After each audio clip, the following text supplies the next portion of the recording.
लाल बड़ी ही सोच और दुविधा में पड़ा हुआ था। आखिर वो एक दिन इस दुनिया में ना रहा तो फिर उसकी संपत्ति का मेरे दोनों बेटे करेंगे क्या।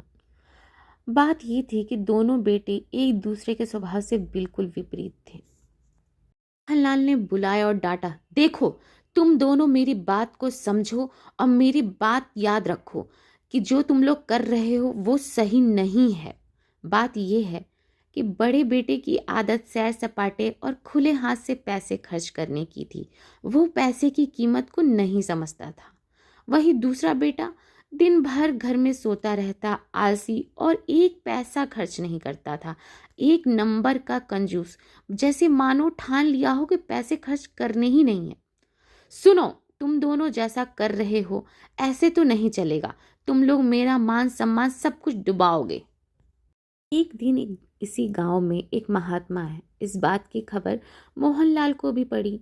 सो मोहनलाल ने सोचा कि महात्मा को अपनी समस्या बताता हूँ। महात्मा, मेरे दोनों बेटे बिल्कुल नालायक हैं। एक खर्च करने से बाज नहीं आता और एक कंजूसी से बाज नहीं आता। ठीक है, ले आओ दोनों को। मोहनलाल ये सोचते हुए चला गया कि ठीक है, मिलाता हूँ दोनों को, देखता हूँ क्या होता है। चलो तुम दोनों, आज महात्मा से तुम्हें मिलाना है। शायद वहीं तुम दोनों को समझा सकें कि जिंदगी को जीना कैसे है और जिंदगी को आसान कैसे बनाना है। गुरुदेव ने दोनों बच्चों को देखते हुए एक प्रश्न पूछा, बताओ, मैं हाथ खोलता हूँ तो ये हाथ में जो चीजें हैं क्या वो गिर जाएंगी? हाँ, गिर जाएगी।